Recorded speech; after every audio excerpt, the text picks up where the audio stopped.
बिस्मिल्लाहिर्रहमानिर्रहीम। Welcome to my channel Ayesha legal institution. I hope you are be good. आज की video में हम डिस्कस करेंगे फेडरल फॉर्म ऑफ गवर्नमेंट कि फेडरल फॉर्म ऑफ गवर्नमेंट क्या होती है। जैसे आप सबको पता है कि स्टेट के जो है वो निज़ाम को चलाने के लिए एक मरकज़ बनाया जाता है और मरकज़ के जो इख्तियारात होते हैं वो सूबों में आगे जो है तकसीम कर दिए जाते हैं और ताकि सूबे अपने आज़ादाना तरीके से जो है वो अपने फ़राइज़ को सरअंजाम दे सकें। और स्टेट फिर जो है मतलब जो मरकज़ बनाया होता है वो उनसे मतलब पूछ नहीं सकता सिवाय जो इकोनॉमिक बजट है उसके अलावा। मतलब कुछ इख्तियारात जो है मरकज़ के पास होते हैं और मरकज़ आगे जो फर्दर इख्तियारात को डिवाइड कर देता है उसको हम क्या कहते हैं, वो है फेडरल फॉर्म ऑफ गवर्नमेंट। जैसे हम देखते हैं, ये देखें, अब ये आप समझ लें ये सेंटर है और सेंटर ने क्या किया है कि सेंटर ने आगे जो है वो फर्दर स्टेट्स हैं तो उनमें जो पार्ट्स को डिवाइड किया है, ये स्टेट है, ये स्टेट है एक कंट्री की, तो ये सेंटर होता है इसमें। तो कंट्री का जो सेंटर है उसको पास सारे इख्तियारात होते हैं कुछ, और कुछ वो आगे स्टेट के जो है वो पार्ट्स को डिवाइड कर रहा है। तो इसे हम कहेंगे, इस तरह के जो गवर्नमेंट का स्ट्रक्चर होगा उसे हम कहेंगे ये फेडरल फॉर्म ऑफ गवर्नमेंट है। तो अब हम इसको जो है वो डिस्कस कर लेते हैं हेडिंग्स को। आज हम डिस्कस करेंगे इसका introduction, definition, characteristics, merits and demerits. तो इंट्रोडक्शन में हम क्या लिखेंगे कि एक स्टेट है उसको रन करने के लिए जो है उसके 4 एसेंशियल होने ज़रूरी होते हैं किसी भी स्टेट को रन करने के लिए। तो आपको पता है कि 4 एसेंशियल कौन कौन से हैं एक स्टेट के लिए। एक उसका गवर्नमेंट है, सॉवरेनिटी है, ट्रीटी है और एक जो है वो उसके इंडिविजुअल्स हैं। तो गवर्नमेंट भी आती है किसमें, इसके एसेंशियल में, मतलब कि जो ज़रूरी एसेंशियल है वो है एक उसका गवर्नमेंट। अब जो गवर्नमेंट है उसकी आगे फर्दर टाइप्स है, कौन कौन सी हैं कि पार्लियामेंट्री फॉर्म ऑफ गवर्नमेंट है, यूनिटरी फॉर्म ऑफ गवर्नमेंट है और इसके अलावा इसकी फेडरल फॉर्म ऑफ गवर्नमेंट भी है।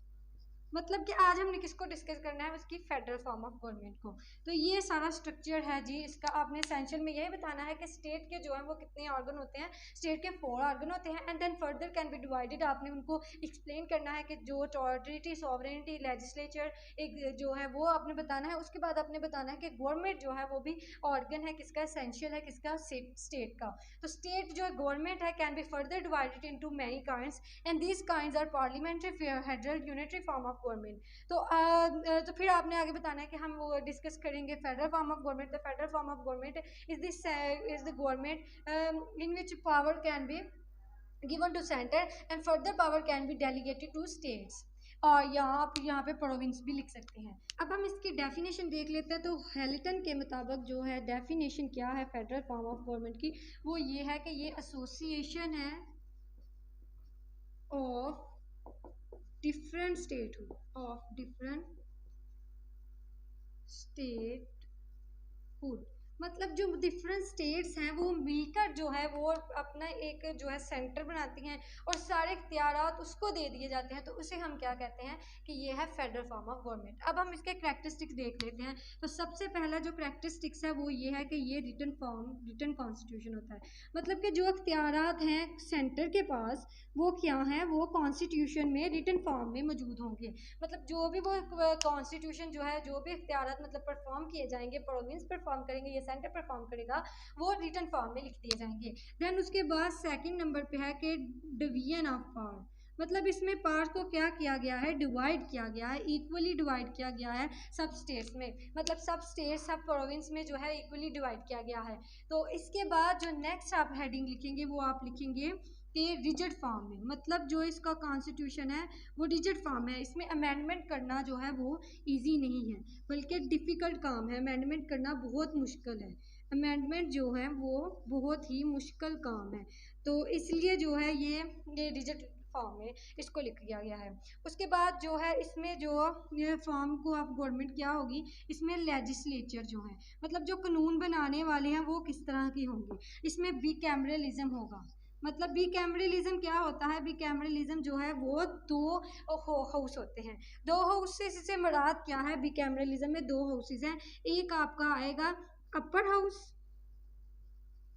और दूसरा आपका आएगा इसमें लोअर हाउस। मतलब जो लोअर हाउस होता है वो होता है किसका हाउस होता है, वो हाउस होता है पीपल्स का। मतलब ये लोगों को रिप्रेजेंट कर रहा होता है और जो अपर हाउस होता है वो रिप्रेजेंट कर रहा होता है गवर्नमेंट को। मतलब ये गवर्नमेंट का हाउस है और लोअर हाउस होता है पीपल्स का। ये फेडरल फॉर्म ऑफ गवर्नमेंट का स्ट्रक्चर है कि इसमें लेजिस्लेशन क्या होगी, लेजिस्लेशन बिकैमरलिज्म होगी और ये पावर्स जो है अपर हाउस और लोअर हाउस के पास होगी।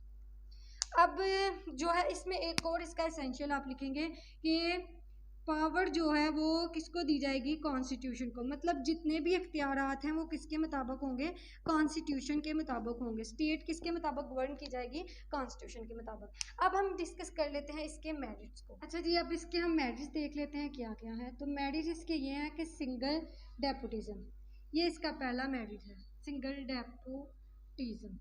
सेकंड इसका मेरिट है कि लेस बर्डन, मतलब इसमें क्या होता है कि लेस बर्डन है किस पे, स्टेट पे। जो सेंटर है, सेंटर को क्या किया गया है, लेस बर्डन किया गया है। मतलब सारे जो पावर्स हैं वो इसके पास नहीं दे दी, बल्कि आगे फर्दर जो है वो स्टेट को जो है वो डिवाइड कर दी गई हैं स्टेट्स में।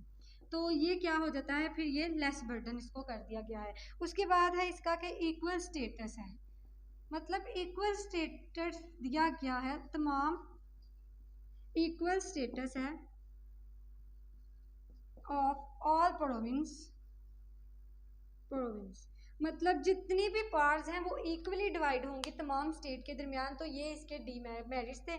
अब हम डिस्कस कर लेते हैं कि इसके डी मेरिट्स क्या हैं।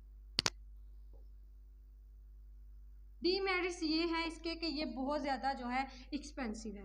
मतलब क्या होता है कि जब इलेक्शन के दिन आते हैं तो क्या होता है कि जब जितनी भी पावर्स हैं वो क्या होता है, 2 बार इलेक्शन होते हैं। एक बार होगा अपर हाउस का, मतलब सेंटर के इलेक्शन होंगे, वहाँ पे जो है प्राइम प्रेसिडेंट और वहाँ के जो पीएम्स वगैरह होंगे तो उनको अलहदा से जो है वो क्वालिफाई किया जाएगा। और इसके बाद जो लोअर लेवल पे जो स्टेट्स के हैं उनके अलहदा सिलेक्शन होंगे। तो ये क्या है, ये बहुत ज़्यादा एक्सपेंसिव है।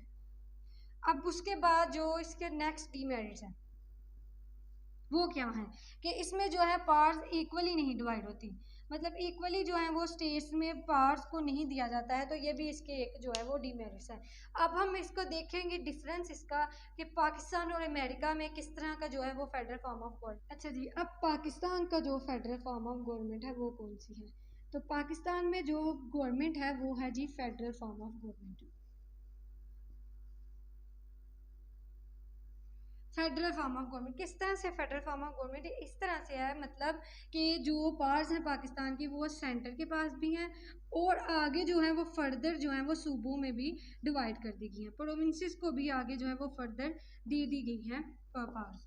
तो ये पाकिस्तान में। इसी तरह से अमेरिका में भी जो है वो 50 जो हैं वो 50 उनकी जो है वो प्रोविंस है और उन 15 प्रोविंस में जो है उन्होंने आगे जो है वो पार्ट्स को डिवाइड कर दिया गया है। इसी तरह से इंडिया की बात भी कर लेते हैं। तो इंडिया में भी यही है कि उन्होंने जो है वो पार्ट्स को आगे स्टेट में डिवाइड किया हुआ है। तो ये आपने बताना है पेपर में कि पाकिस्तान में भी फेडरल फॉर्म ऑफ गवर्नमेंट है, इंडिया में भी और अमेरिका में भी। तो ये थी हमारी आज की वीडियो। उम्मीद करती हूँ आपको अच्छी लगी होगी। मिलते हैं एक नई वीडियो के साथ, तब तक के लिए अल्लाह हाफ़िज़।